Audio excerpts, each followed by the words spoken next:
Everybody, good to see everyone. So I've been thinking about this a lot, where Julian is now in this whole process. There's not a whole lot that we can do, but I can tell you, I've been in touch, like many of you have, I've been in touch with his lawyers, and he's got the best legal minds in America at work for him. With that said, we have a role. In the event that he is finally extradited to the Eastern District of Virginia, this is going to be a major news story. And every journalistic outlet in the world that matters is going to be at that trial.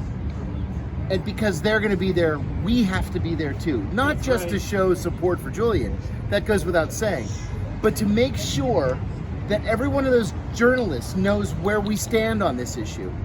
That we support what Julian did, that what he did was not a crime, it was actually a public service to the people of the United States, and that we're going to be there as long as we need to be.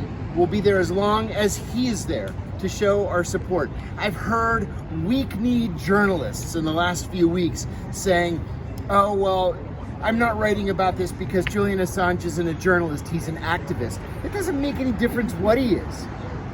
What he did was he revealed waste, fraud, abuse, illegality, or threats to the public health or public safety. That's the legal definition of a whistleblower.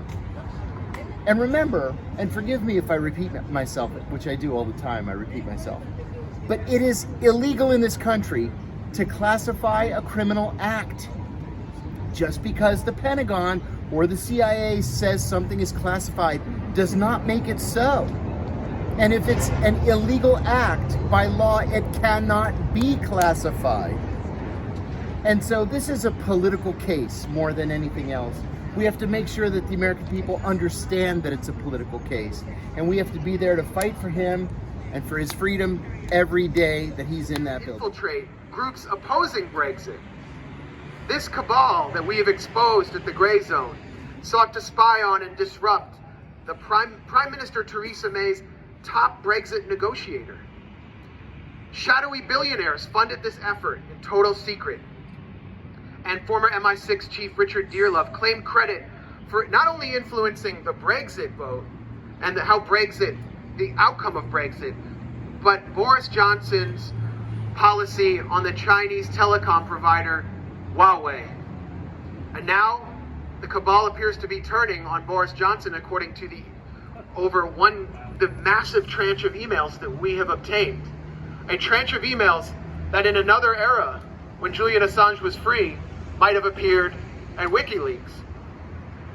What we have uncovered here through these emails should amount to charges of treason. In at least one case, we have shown that an operative from this intelligence cabal named Evelyn Farr penetrated the British Civil Service and violated the Official Secrets Act by forking over classified documents to the British media under a pseudonym. This is what Julian Assange has been accused of. And what has happened since we published this story? I mean, this is an explosive blockbuster of a bombshell because it's all there for everyone to see. All the emails are there.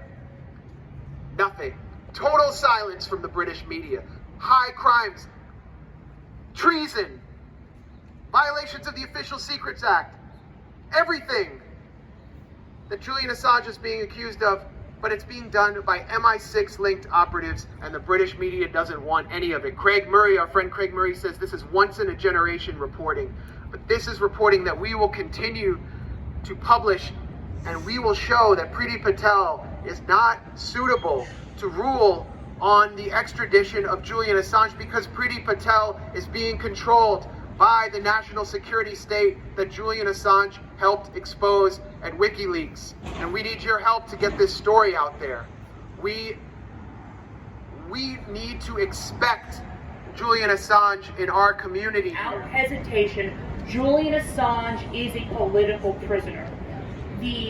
Since WikiLeaks revealed the truth about U.S. foreign policy, working with mainstream newspapers to do so, the U.S. government has waged an all-out vendetta on everyone involved. They arrested and tortured the whistleblower who gave the information, Chelsea Manning. And although Chelsea Manning pled guilty pled guilty to charges carrying 20 years in prison. They court-martialed her under the Espionage Act and for aiding the enemy in hopes of getting a life sentence.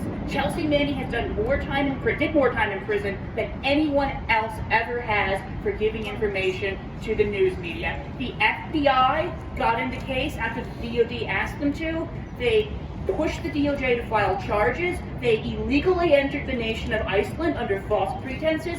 They seized the Twitter accounts, not just of Julian Assange and Chelsea Manning, but of a sitting member of the Icelandic parliament. They've seized the Gmail accounts of multiple journalists. And then we have the CIA and the NSA, who have thought up all of these different designations like information broker, malicious foreign actor, non-state hostile intelligence agency, to try to justify waging war on journalists and hiding what they are doing. And we also know the CIA plotted to kidnap and kill Julian Assange. So for these reasons, we're calling on Priti Patel, the UK Home Secretary, to block the extradition. But the truth of the matter is that she shouldn't have to do anything at all, because the people in the building behind me could end all of this with the stroke of a pen today, and it would not be a fringe move, it would not be a radical move. There are many, many things about the Obama administration I dislike: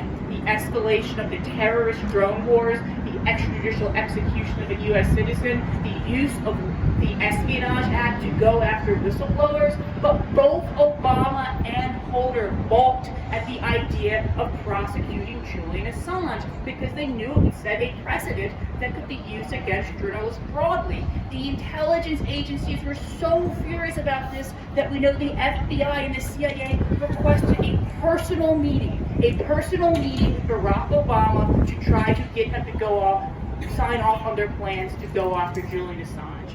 So what we're asking Merrick Garland to do today is just do what Obama did. Drop these charges, end this war on journalism, and I would also hope they'd go even farther than Obama and stop using the Espionage Act against whistleblowers and pardon Daniel Hale, who is right now in a communications management unit, unable to communicate with the outside world for the grave crime of letting us know that during one U.S. campaign in Afghanistan, 90% of those murdered by U.S. airstrikes were not the intended target.